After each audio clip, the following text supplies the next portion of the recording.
This tiniest little spider hanging in front of my screen. Hello, you. Things in Spider Town. Spider.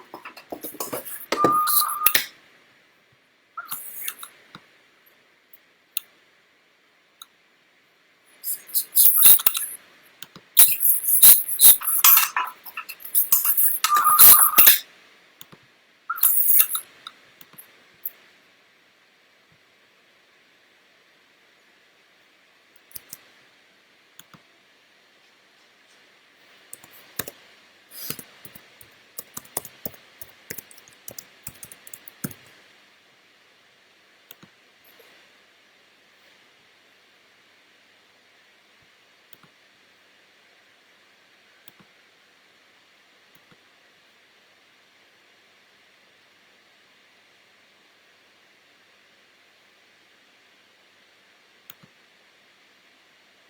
Right, just did that.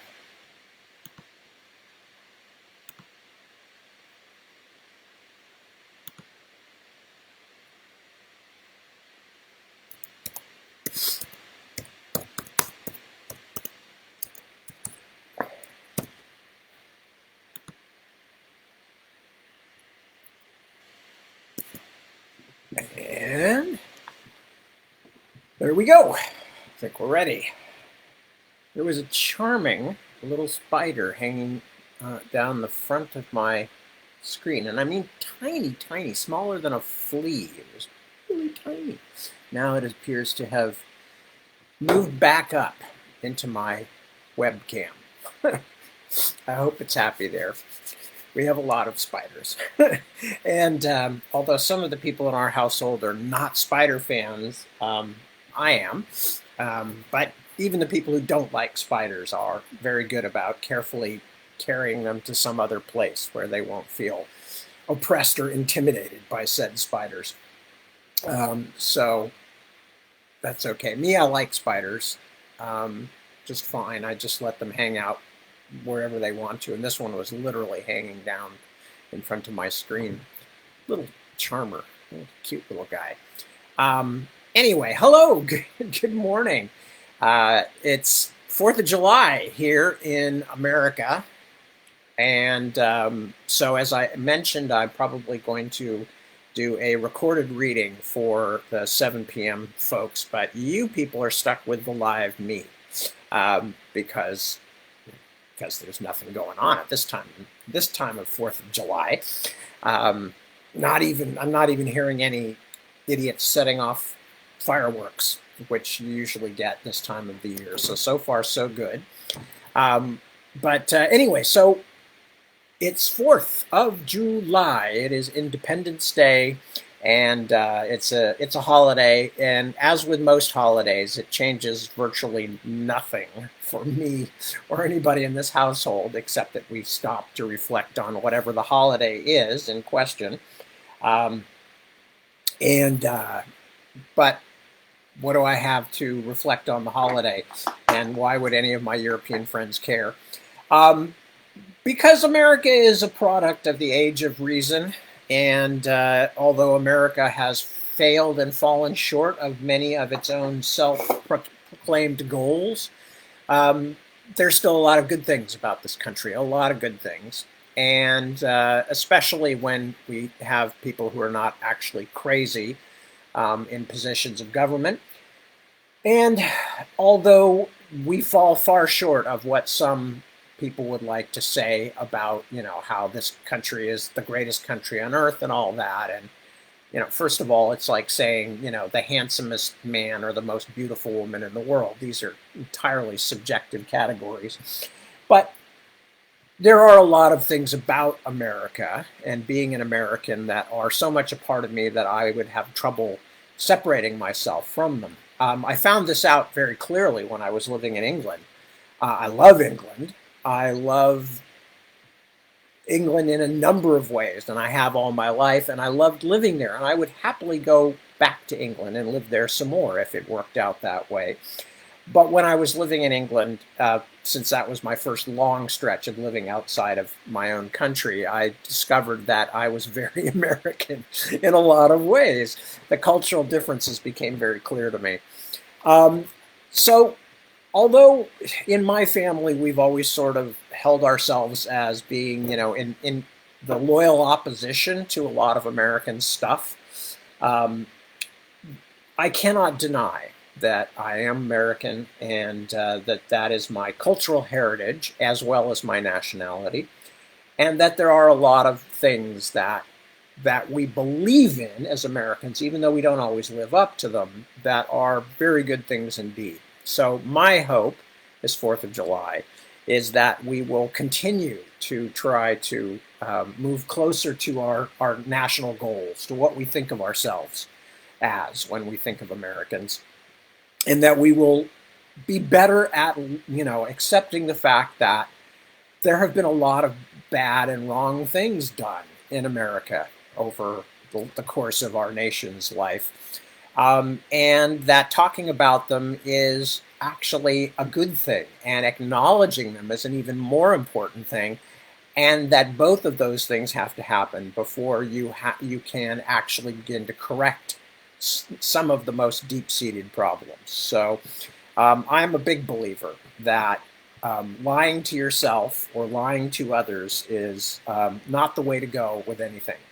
So yes, America is a mixed bag, most definitely.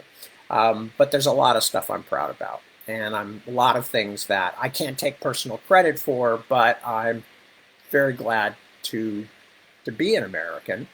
Um, which doesn't mean I wouldn't be proud if I was a citizen of the Netherlands or a citizen of the Czech Republic or any number of other places. Of course, we tend to care about the places that we come from. That's part of us.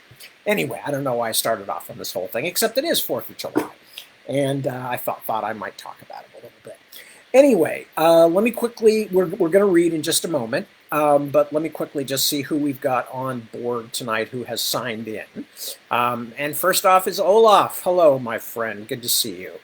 And Wouter, good to see you too. And Yankees. Yeah, I've heard that that Yankees may be derived from a Dutch name. I've heard that too. I don't know the truth of it or not, but it makes absolute sense. There's a lot of our Dutch heritage in this country has kind of been accidentally plowed under because of the arrival of all those English folk, and their kind of early throttle hold on what it meant to be American. But anybody who's been to New York knows that the Dutch roots go very, very deep, at least in the founding and early days. And anybody who's read, the works of Washington Irving or any number of other colonial and pre-colonial writers will recognize that too. Anyway, Kristen, hello, good to see you. Holger, from the somewhat gloomy Waldesburg. I'm sorry to hear it's somewhat gloomy there, but it's good to see you, Holger. So, Iris, good to see you too. Ilva, good morning. Yes, good. Thank you. I'm glad. Ilva's daughter just graduated from high school with very good marks, very high, very, very elevated. Exactly the kind of thing I would expect from anybody in Ilva's family. But well done, Midya. Very good. Dirk, hello. All the best to you too. And Ron, hello. Hi, Ron. How you doing? Enjoying the long read. Yeah, I bet. Svan, hello. And Carol, hello. And Dev. Ah, that's our daughter's, the shortened version of our daughter's name. She's Devon. But anyway, so nice to see you from Gothenburg, Sweden. Anyway, lovely to see you. I hope you have a good one today too, even though you won't be doing a 4th of July celebration. Petra, hello. Good morning to you. Chris, good morning. Happy 4th to both of you. Maria Jose, hello. A pleasure to have you with us. Jeremy, hello, Jeremy. Yes, look at all those books on the table. As you may have guessed from the books behind me, Deb was working down here, but Deb has, for a variety of reasons, not least of which having to do that at the moment she's doing a lot of sewing and crocheting and knitting. And Deb has mostly moved back upstairs to work where the light is better and where she can feel more central, I guess. But anyway, so as a result, she left her table. And I literally have run out of places to put books. I mean, we've got books in storage, we've got books in the garage. This is the office, so I keep my reference manuals and not reference everything, all my reference books down here. But there are now more books and there are places to put them. So what you will see as long as I continue reading is like the wall of books will get higher and higher behind me and probably move closer and closer forward as I shove more books onto them until eventually, I will just be, from behind a pile of books. Don't ask me why. I just am a book person. I mean, yes, I realize that there are now more space-saving ways to contain information, but I know where everything is in my books. That's the problem. I don't want to have to start over again from scratch. I use the internet constantly. Don't worry. Yes, I use the internet to do research, and probably most of it these days. But I have books, certain books that I go back to time and time again. I know exactly what I'm looking for, and I need them. So they're all around me. Anyway, what else we got here? Mom voucher. Yes, it is spider webcam. Spider webcam does whatever a spider webcam can. Who else we got? Rosalba. Hello, good morning to you. And you guys are all talking to each other. I'm sitting here looking for people that I need to say hello to, and you're all chatting. Well, really, what am I even doing here? I mean, I could just move out, and the rest of you could just carry on without me. But that's okay. That's along with my haircut. That's my whole kind of style, is that Professor X style. I'm just trying to train you all to be the kind of superheroes that can then go out and save the world while I sit at home in my chair. So, sorry, that's an X-Men call out if you don't recognize it. And I am Professor Xavier, except the only mental power I have is is trivia. Lots of kinds of trivia, but it's all trivia.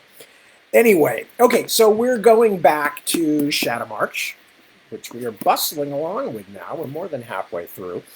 Last time I was reading you a bit about Beric and Brian. The two main plot lines that we were following last night is because there's a lot of complications going on with various people who might have been involved in the murder of Kendrick.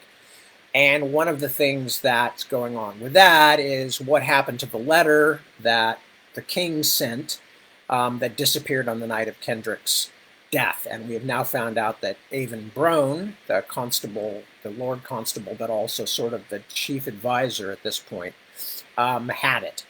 And we found that out. And now Bryony, after some other things happening, we find that Bryony has gone to confront her brother Beric, who was very freaked out by the Matty Tinwright's co-worker, who, when he was being interviewed by the royal family, said that he knew what Beric dreamed about. And that freaked Beric out, and so Bryony's talking to him about that. And then after that, we're going to go to back to Ferris Vanson and his men who are wandering around behind the shadow line. But anyway. Okay, so back to Bryony and Beric, which is where we're going to start. Beric, what have you done?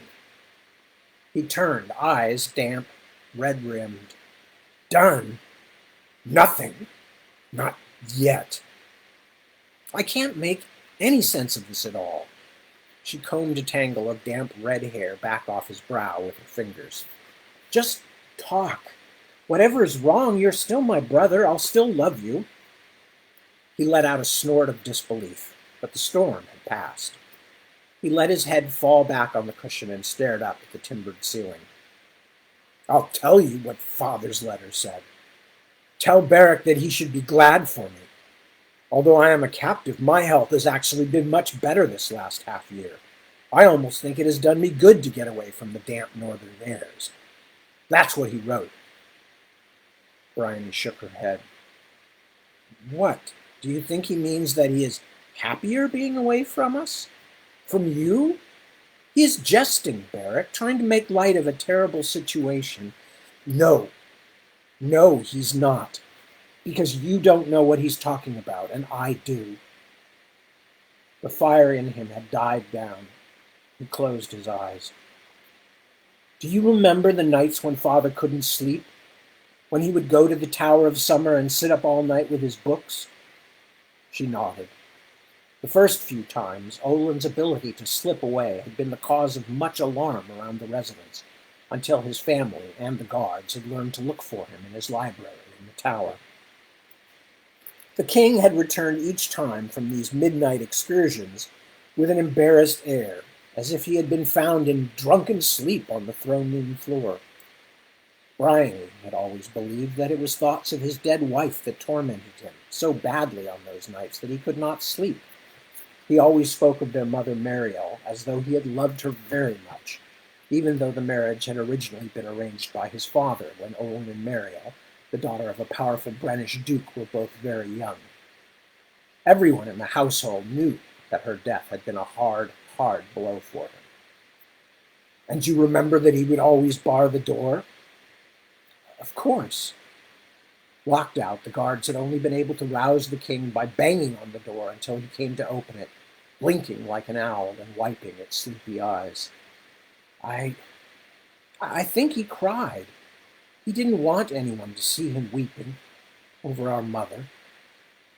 Barrack showed a strange, tight-lipped smile. "Weeping? Maybe, but not over our mother." What do you mean?" He glanced up at the ceiling and took a few deep breaths, as though he were not merely standing on some high, lonely place, but preparing to jump. "I went there one night.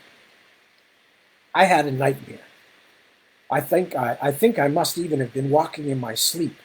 It might have been the first time, because I woke up outside his chamber, and I was very frightened, and I wanted him to tell me things would be all right. I went in, and he wasn't there, even though his servants were all there, sleeping. I knew he must be in his library, so I went out of the residence by that back chapel door so the guards wouldn't stop me. It was near midsummer, I think. I only remember it was warm, and it felt so strange being out in the courtyard in my nightshirt and bare feet. I felt like I could go anywhere, just walk where I wanted to, even walk to another country, as though the moon would stay up and bright as long as the journey would take. And that when I woke up there, I would be a different person." He shook his head. "It was a full moon, very big. I remember that too." "How long ago was this?" "The year that part of the roof fell off Wolf's Tooth. And the cook with the skinny arms died, and we weren't allowed to go in the kitchen all spring." 10 years ago? You mean the year you hurt your arm?" He nodded slowly. She could sense that he was balancing something, trying to decide. She tried to sit quietly, but her heart was beating fast, and she was unexpectedly frightened. "The downstairs door was locked, but the key was still in the other side, and he hadn't turned the lock all the way. It popped open when I wiggled the latch. Then I went up the steps all the way to the library. There were no guards at the tower, no one there at all. I didn't think it was strange while it was happening. The whole night seemed like a dream, not just that. But I should have wondered why he'd sent them away or slipped away from them just to be by himself. But I wouldn't have wondered long. When I reached the door, I could hear him." "Was he crying?" Barrack took a moment to answer. "Crying, yes. Making all kinds of noises, although I could barely hear them through the door. Laughing, it almost sounded like. Talking. At first I thought he was having an argument with someone. Then I thought perhaps he was asleep and having a nightmare, just like the one that had woken me up. So I knocked on the door. Quietly, at first, but the noises on the other side just went on. So I banged on it with my fists and shouted, "Father, wake up!" Then he opened the door. For a moment it seemed Barrack would continue, but instead his shoulders heaved and he took in a ragged gasp of air. He was sobbing. "Barrack, what is it? What happened?" She climbed up onto the bed and wrapped her arms around him. His muscles were as tight as the cording on a knife hilt, and he trembled as though in the full grip of fever again. "Are you ill?" Don't talk. I want..." He sucked in another rough breath. "He opened the door. Father opened the door. He didn't recognize me. I don't think he did, anyway. His eyes, Bryony, his eyes were wild like an animal's eyes. And his shirt was off, and he had scratches on his belly, bleeding. He was bleeding. He took one look at me and then grabbed me, pulled me into the library. He was talking nonsense. I couldn't understand a word, and he was pulling at me, growling at me, like an animal. I thought he was going to kill me. I still think it. Merciful Zoria. She didn't know what to believe. The world was upside down. She felt like she had been thrown from Snow's saddle and all the air had been knocked out of her chest. Could you have dreamed it?" His face was twisted with pain and rage. "Dreamed it? That was the night my arm was crippled. Do you think I dreamed that?" "What do you mean?" "Oh, by all the gods, that was when it happened. I broke away from him. He chased me. I was trying to get to the door, but I kept tripping over books, knocking over piles of them. He had every book in the library on the floor, stacked up like towers with candlesticks on top of each one. I must have knocked over half a dozen trying to get away. I still don't know why that wretched tower didn't burn down that night. I wish it had. I wish it had." He was breathing hard now, like someone near the end of a race. I got to the door at last.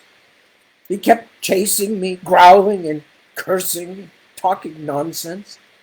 He grabbed me at the top of the stairs and tried to pull me back to the library again. I bit him on the hand and he let go. I fell down the stairs. When I woke up, it was the next day, and Taven was setting the bones of my arm, or trying to. I could barely think from the pain and the way my skull had been rattled when I fell. Javen said that Father had found me at the foot of the steps in the Tower of Summer, which was probably true. That he had carried me to Chaven himself, crying over my injuries, begging him to heal me. That was probably true, too. But Chaven says that Father brought me to him at dawn, which means that I had been left lying there the rest of the night. The story told was that I had come looking for him and had fallen down the stairs in the dark. Bryony could barely think. Like Barrack on that night, she was in a waking nightmare. But Father? Why would he do such a thing to you? Was he drunk? It was hard to imagine her abstemious father drinking himself into that kind of roaring black mood, but nothing else made sense. Barrack was still shaking, but only a little now. He tried to slide out of her arms, but she held on. No, Bryony. He was not drunk. You haven't heard the rest, although I'm sure you won't want to believe me. She didn't want to hear any more, but she was afraid to let Barrack go.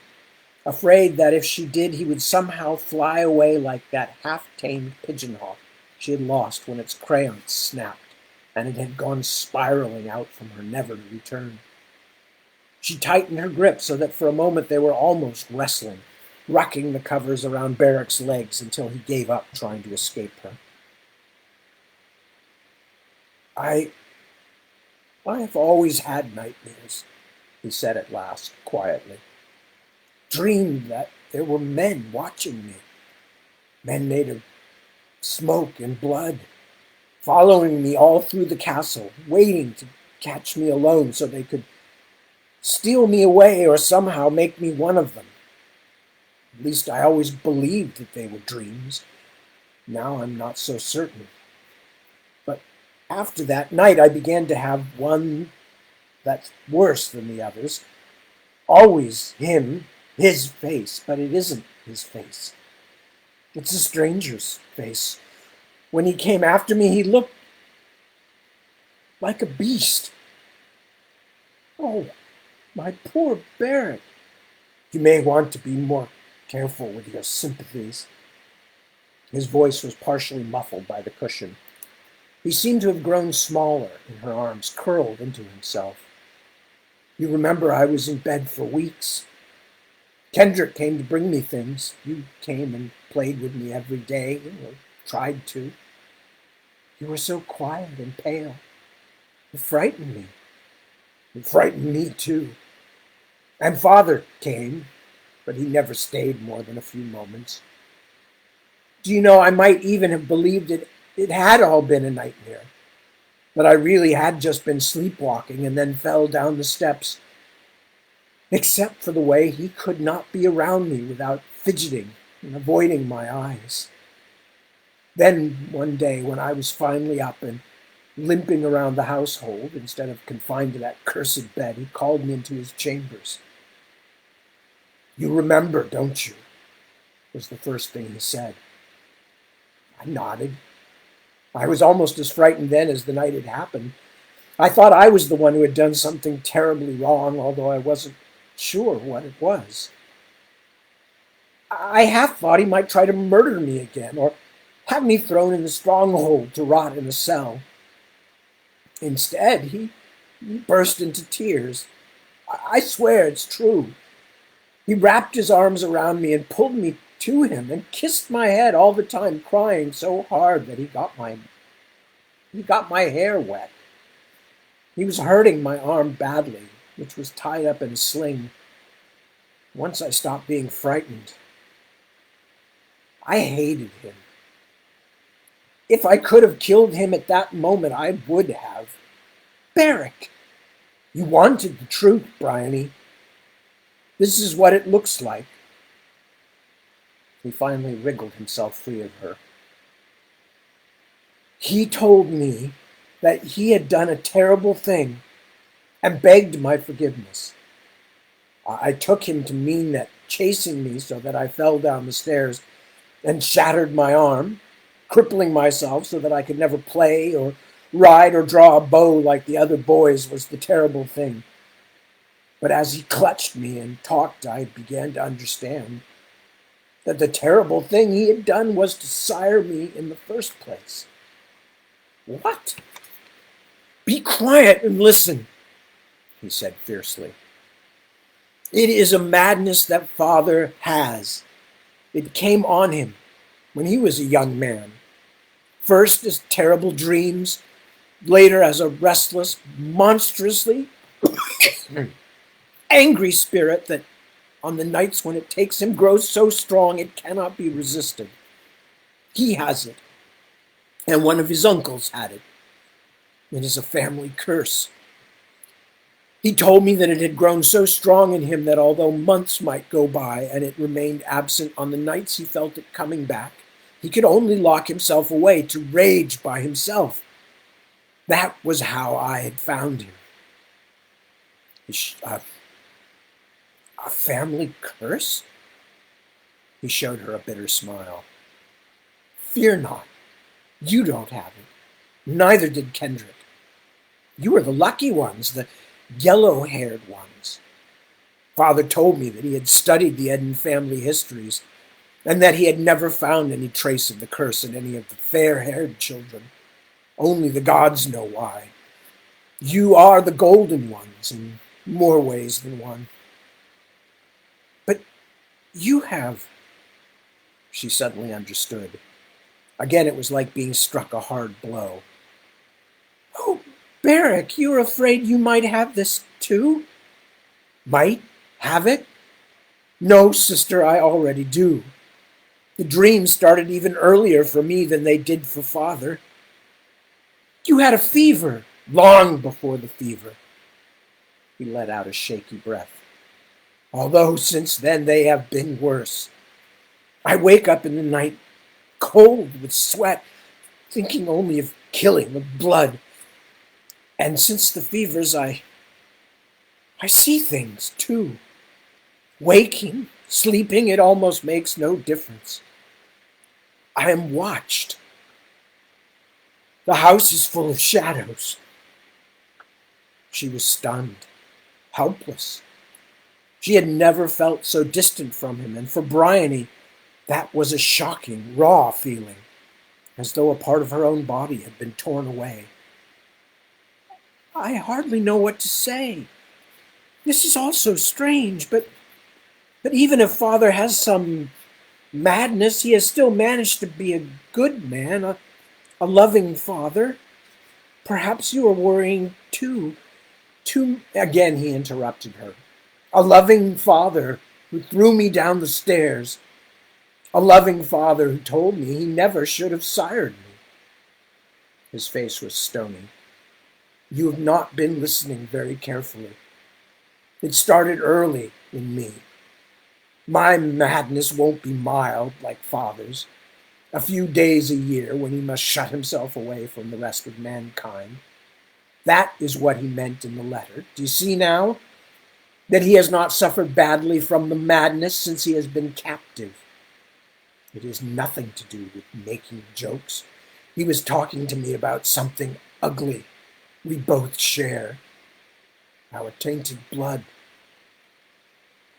But his will seem mild next to mine. Mine will grow and grow until you have no choice but to lock me away in a cage like a beast, or to kill me. Barrack! Go away, Brian. He was weeping again, but without much movement this time, and with his eyes half shut. The tears came out of some deep, hard place like water through a cracked stone. You know what you came to learn. I don't want to talk anymore.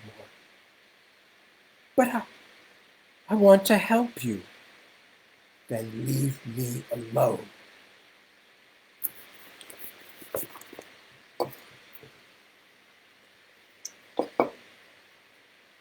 The mists had grown so thick that they all had to travel like blind pilgrims, each one clinging to the one before him and being clung to in turn.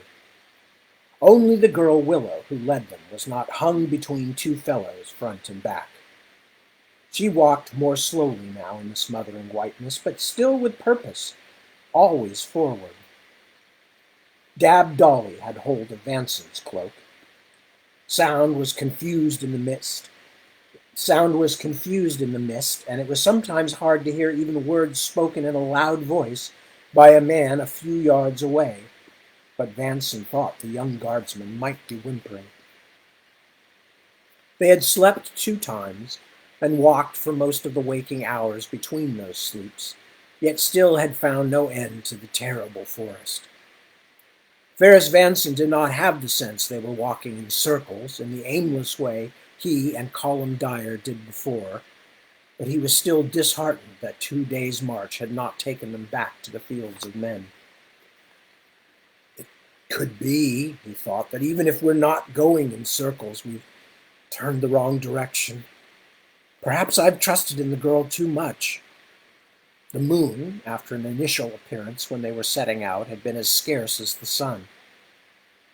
But perhaps we are going in the right direction. Only the shadow line has continued to spread. It was a hard, chill thought. Perhaps all the lands everywhere are now truly under shadow. Are you sure you know where home is? He whispered to the girl when they were all standing together on a shelf of rock, above what sounded like either a quiet stream just beneath them, or a very noisy one far below. Whatever the distance stretching beneath them, they were taking no chances. They leaned back against the cliff face side by side as they rested. She smiled at him. Her thin, dirty face was weary, but some of the early expression of almost religious ecstasy had worn away, along with some of the fear and confusion. I will find it. They've just dragged it far away. Dragged what? Willow shook her head. Trust in the gods. They see through all the darkness. They see your good works. And my bad ones, Vanson couldn't help thinking. The 2 days, or however long it had been, struggling step by slow step through the murk, had left him much time to brood on his failures of command. Now that the worst shock of losing most of his company had worn down to a persistent, painful ache, he felt almost as wretched about losing the merchant's nephew, Raymond Beck. He couldn't help seeing Beck's miserable face in his mind's eye. The poor fellow was certain something like this would happen, he thought. That we would drag him back into shadow, that he would meet his doom here. And it seems he was right. But perhaps Raymond Beck and the other guardsmen were alive, merely lost as he and Dyer had been lost. Perhaps he might even discover them before leaving the Shadowlands. Perhaps he might even discover them before leaving the Shadowlands. It was something to cling to, a hope to make the bleak hours a little less haunting. What's that? Dolly said in a sharp whisper, yanking Vanson's thoughts back to the damp, mist-shrouded hillside where the company was resting. I heard nothing. What was it? A tapping sound. There it is again. It sounds like claws clicking on stone. A thought that would make no one any happier, Vanson knew. He himself could not hear it, but Dolly had by far the sharpest ears of any of them. Let's move on then, Vanson said, doing his best to keep his voice calm. Willow, we need you to lead us again, girl. Lead us where, I'm asking, said Southstead. Right into the nest of some great cave bear or something like. None of that. Sorry. None of that, Dyer told him sharply. They had found something a little like military discipline again, but it was fragile. They moved carefully along the narrow trail. Vanson held onto the girl's tattered shift, only lightly, wanting to be able to move his arms quickly if he stumbled and lost his balance. The unknown distance to the side of them began to feel even more frightening as they hurried along. In his imagination, Vanson could almost feel the invisible bottom of the ravine grow deeper, dropping away from them like water running out of a leaky bucket. There's something there, shouted Balk, the last in line. His voice seemed to come to them from down a long tunnel. Up there! Behind us! Vanson tightened his grip on the girl's smock and turned to look back. For a moment, he could see it coming along the top of the cliff face behind them, a grotesque, drawn-out shape like a scarecrow going on 4 legs, but more tattered and less comprehensible. Then it reared up to an unbelievable height, stilt-like legs pawing, before the mist folded around it again. Terror set his heart rattling in his chest. Perrin, save us! Faster, girl! She did her best, but the trail was narrow and untrustworthy. The men behind him were cursing and even sobbing. Gravel slid from beneath Vanson's feet.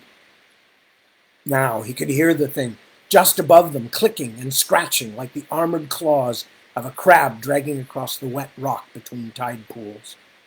The mists had grown thicker. He could barely see the girl moving before him as she climbed a short rise, even though he was still clinging to her hem. A shower of stones fell between them, and he looked up to see a dark and indistinct shape loom out of the curtaining fogs only half a dozen yards above. If that was the thing's head, it was misshapen as the stump of a twisted tree. For a moment he could hear it breathe a deep, scratchy wheeze as a scrabbling leg probed down the rock face. Vanson let go of Willow's garment so he could draw his sword, but the ragged limb stopped short. The thing was still too far above them. It drew back into the mists. "Go! Quick as you can to open ground," he told the girl, then turned to shout back to the others. "Let go and draw your swords! But don't get separated. Dolly, do you have arrows still?" He heard the young guardsman grunt something he could not quite make out. "Try to get a shot if you can see it well enough."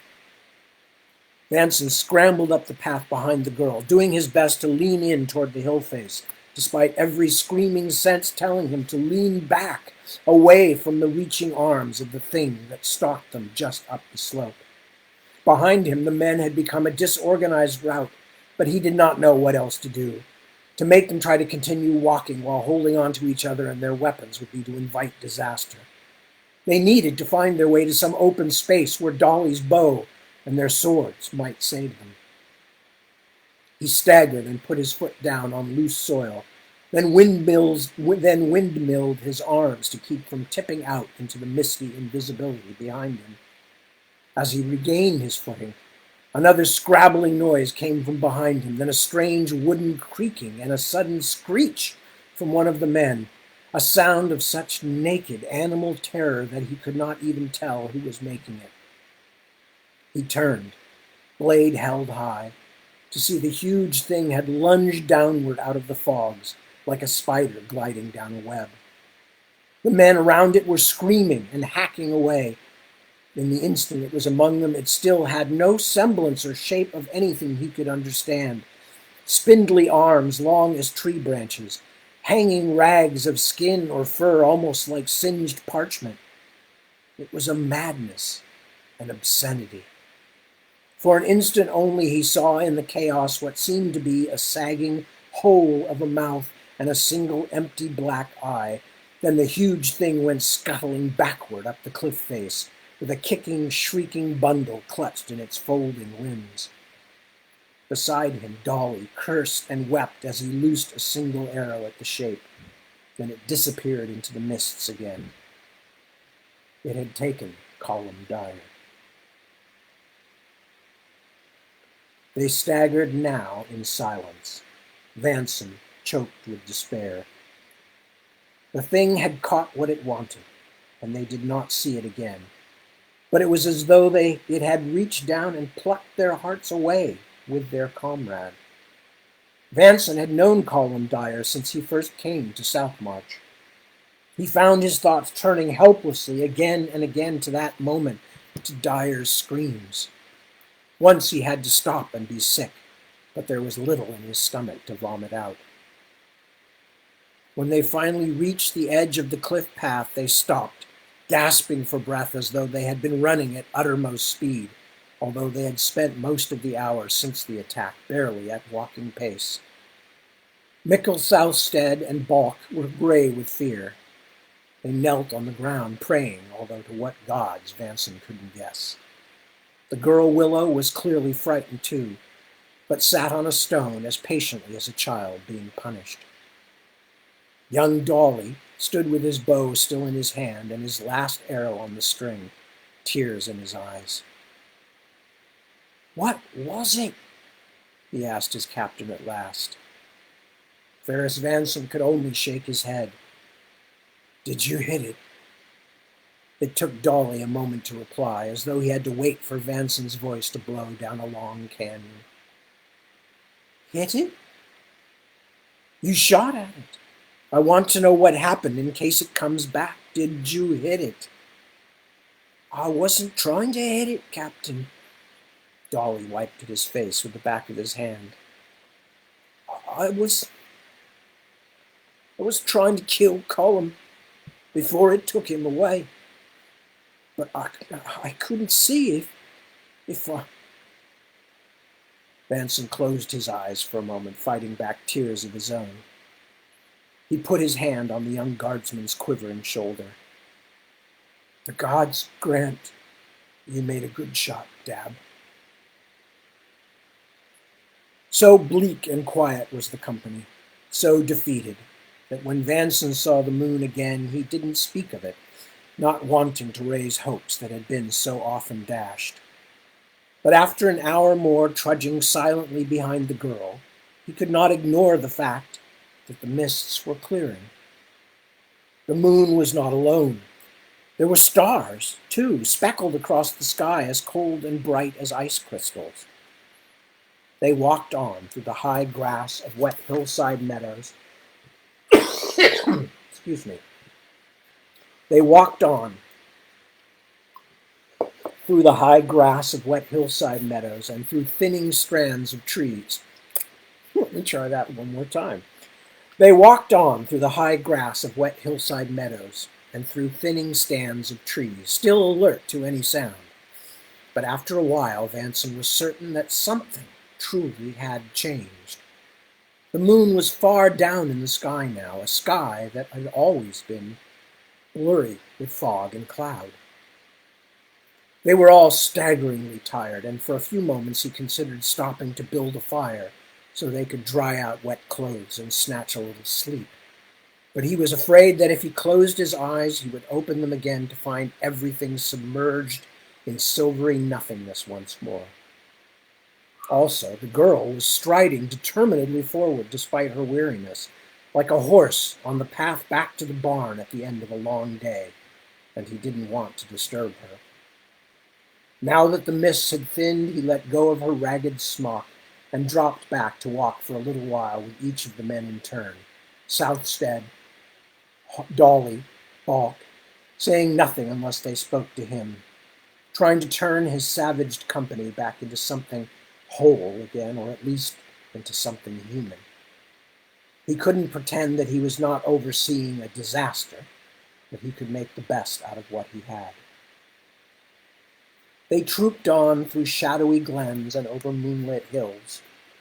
The sky began to change color, warming from black to a purple-tinted gray, and for the first time in days, Vanson began to believe they might actually find their way out again. But where, he wondered? Into the middle of that fairy army, or will we find that we have been wandering for 100 years, like one of the old tales, and that all the world and the folk we knew are gone? Still, even with these heavy thoughts in his head, he couldn't help smiling when he first saw the first gleam of sunrise on the horizon. His eyes welled up so that for a moment the patch of bright sky smeared. There would be some kind of day after all. There would be east and west and north and south again. The sun didn't burn through the mist until it was high into the sky, but it was the real sun and the real sky, beyond doubt. No one wanted to stop now. Most astonishingly of all, before the sun was halfway up the morning sky, they struck the Setland road. "Praise all the gods!" shouted Balk. He ran forward, did a clumsy dance on the rutted dirt that covered the ancient stones and timbers. "Praise them, each and every one!" As the other men tumbled down into the grass by the roadside, laughing and clapping each other on the back in joy and relief, Vanson looked up and down the road, not completely ready to trust. It was the same road, but what arrested him was what part of the road it was. "Perrin Cloudwalker," he murmured half to himself. "She's brought us back to the place where we met her. That's miles from where we crossed over. And miles closer to Southmarch, thank the gods!" He staggered on aching legs to where the girl stood, smiling a little, staring around her in calm confusion. He grabbed her and kissed her cheek, lifted her up and put her down again. He had a sudden thought then and hurried eastward down the road with the man shouting questions after him. Sure enough, at the next long straight stretch he found a height where he could climb up and see that mists had enveloped the road not a mile away to the east. She's brought us back to our side of the shadow line, but also we're now between the Shadow Army and the city. Bless her. But how could that be? He tried to understand what had happened, but could only guess that the substance of the lands behind the shadow line was different than that of other lands, and not just because of mists and monsters. Somehow the girl had managed to find her way across a fold of shadow and bring them back to the place where she herself first crossed over, long before they even found her. He hurried back to the others. "We will rest for a short while," he said, "but then we have to find horses and ride as fast as we can. Shadowmarch is ahead of us, and the enemy is behind us, but who knows how long until they catch up. The girl has given us a precious gift. We must not waste it, or waste the lives of our lost comrades either." He turned to Willow. "I may wind up in chains for my part in all this, but if Shadowmarch survives, I'll see you dressed in silks and laden with gold first. You may have saved us all." Excuse me. All these raspy voices are tough on my throat. Chapter 24. Yeah, we got time to start this. Chapter 24. Leopards and Gazelles. Growing joy. The hives are full. The leaves fall and drift slowly. Death is agreeable now. From the Bonefall Oracles. Quiniton groaned. "Why do I feel so ill?" "Get up, you!" Favored Luyan slapped at one of her Tuani servants, who ducked with a practiced shrug so that the blow only grazed the girl's black-haired head. "What are you doing, you lazy lizard?" Luyan shrieked. "That cloth is dry as dust." She reached out and gave the girl's arm a cruel pinch. "Go and get Mistress Quiniton some more water." The slave got up and refilled the bowl from the fountain, splashing quietly in the corner of the room, then returned with it and resumed cooling Quiniton's forehead. "I don't know, my darling," Luyan said as if the outburst had not happened. "A touch of fever, perhaps. Nothing dreadful, I'm sure. You must say your prayers and drink dishflower tea." She seemed distracted by something more than Quiniton's miseries, her eyes flicking from side to side as though she expected to be interrupted at any moment. "It's that potion they give me every day, I'm sure." Quiniton tried to sit straight, groaned, and gave up. It was not worth the expenditure of strength. "Oh, Luyan, I hate it. It makes me feel so wretched. Do you think they're poisoning me?" "Poisoning you?" For a moment, Luyan actually stepped at her. Sorry. "Poisoning you?" For a moment, Luyan actually looked at her. Her laugh was harsh and a bit shrill.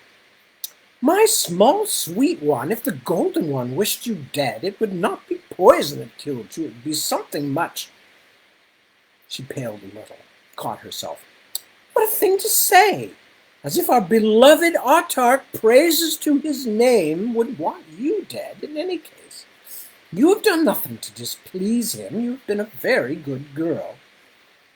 Quiniton sighed and tried to tell herself Luyan must be right. It didn't quite feel like being poisoned anyway, or at least not how she imagined such a thing would feel. Nothing hurt, and she wasn't exactly ill. In fact, generally her appetite was extremely good, and she slept well too, if a little too long, and deeply sometimes. But something definitely felt strange. "You're right, of course. You're always right, Luyan." She yawned. "In fact, I think I feel a little better now. I should go back to my room and have a nap instead of lolling around here and being in your way." "Oh, no, no!" Luyan looked startled at the suggestion. "No! You should come for a walk with me. Yes, Let us take a walk in the scented garden. That would do you more good than anything. Just the thing to brush away all those cobwebs. Quiniton had been living in the seclusion too long not to see that something was troubling Luyan, and it was strange for her to suggest the scented garden, which was on the opposite side of the seclusion, when it would have been much easier to stroll in the garden of Queen Sodan. I suppose I can bear a walk, yes. Are you certain? You must have things to do. I can think of nothing more important than helping you feel better. My dear little one, come. The scented garden was warmer than the halls of the seclusion, but the canopies atop its high walls kept it cool enough to be bearable, and its airs were very sweet and pleasant, suffused with myrtle and forest roses and snake leaf. After a short while, Quiniton began to feel a little stronger. As they walked, Luyan spouted a litany of petty complaints and irritation, in a breathless voice that made her seem far younger than she was. She was more sharp-tongued with her servants than usual, too, so savage in her scolding of one of the Tuanis when the girl bumped her elbow that several other people in the garden, wives and servants, looked up, and the usually expressionless slave girl curled her lip above her teeth as though she were about to snarl or even bite. Oh, I've just remembered, Luyan said suddenly. I left my nicest shawl in that little retiring room here yesterday. There, in the corner. She pointed to a shadowed doorway far back between two rows of boxwood hedges. But I'm so hot, I think I'll just sit down on this bench. Will you be a dear and get it for me, Quiniton? It's rose-colored. You can't miss it. Quiniton hesitated. There was something strange about Luyan's face. She suddenly felt frightened. Your shawl? Yes, go get it, please. In there. She pointed again. You left it? Luyan almost never came to this garden, and it was famously warm. Why bring a shawl here? Luyan leaned close and said in a strangled whisper, Just go and get it, you silly little bitch. Quiniton jumped up, startled and more fearful than ever. Of course. As she approached the dark doorway, she could not help slowing her footsteps, listening for the breath of a hidden assassin behind the hedges. But why would Luyan resort to something so crude? Unless it was the autarch himself who had decided it had all been a mistake, that Quiniton was not the one he wanted. Perhaps the mute giant Mokor, his infamous chief strangler, was waiting for her inside the doorway. Or perhaps she wasn't important enough, and her death would be effected instead by someone like the so-called gardener, Tanissa. Quiniton looked back, but Luyan was looking in another direction entirely, talking rapidly and a little too loudly with her slaves. Her nerves now stretched tight as lute strings. Quiniton let out a muffled shriek when the man stepped from the shadows. Quiet! I believe you are looking for this, he said, holding out a shawl woven of fine silk. Do not forget it when you go out again. Jedin! She threw her hand over her mouth. What are you doing here? A whole man in the seclusion? What would happen to him if they were caught? What would happen to her? The leopard captain quickly and easily moved between her and the door, cutting off her escape. She looked frantically around the small, dark room. There was nothing much in it but a low table and some cushions, and no other way out. I wished to see you. I wished to speak with you. Jedin stepped up and caught her hand in his wide fingers, pulled her deeper into the room.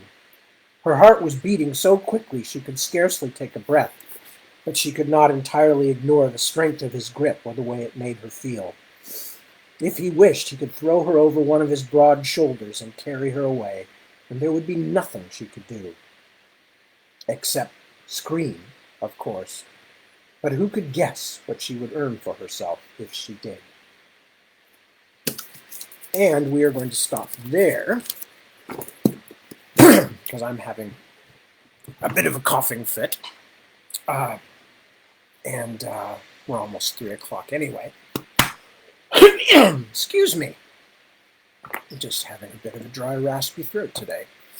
Don't know why. Anyway, so, but that's okay. We got through the main stuff, and now we're on another cliffhanger, which, as I mentioned, I will do another reading and then post it. It won't be live, obviously, but I'll do another reading for those who are going to be checking in tomorrow if they want to have something to listen to while I am off with my family of brothers and their families and my mother and father and our young people and whatever else gets brought along in the way of family, friends, or local ne'er-do-wells or whatever. We're a very ecumenical sort of a family in terms of who comes along to our family parties. Anyway, I apologize for all the coughing.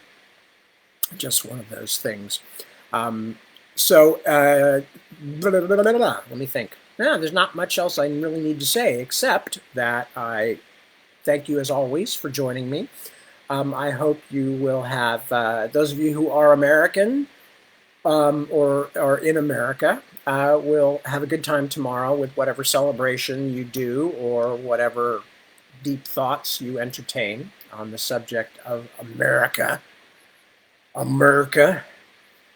And I will be thinking and cogitating also, mostly about how to get to the food, because I'm afraid that's my true patriotic connection to the holiday is barbecue.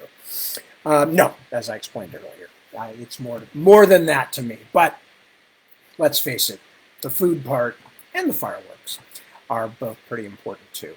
Anyway, so with that, I will say goodnight. Those of you who want will be able to join me tomorrow for a pre-recorded, but hopefully not pre-digested, portion of Tadish. I said Tadlish. Tad-like or Tadish goodness of some kind. And then I will, as far as I know, be back next week, same regular time. As I mentioned, at some point, Deb and I may take some kind of a summer trip, but it might not be on a weekend anyway. We might go in the middle of the week. So I certainly have no plans at the moment for anything like that, and God knows I've got a ton of work to do. So with that, I say good night, auf Wiedersehen, a bientôt, hasta la próxima, all that other good stuff. Thank you for joining me. Thank you for being you, and I will talk to you real soon.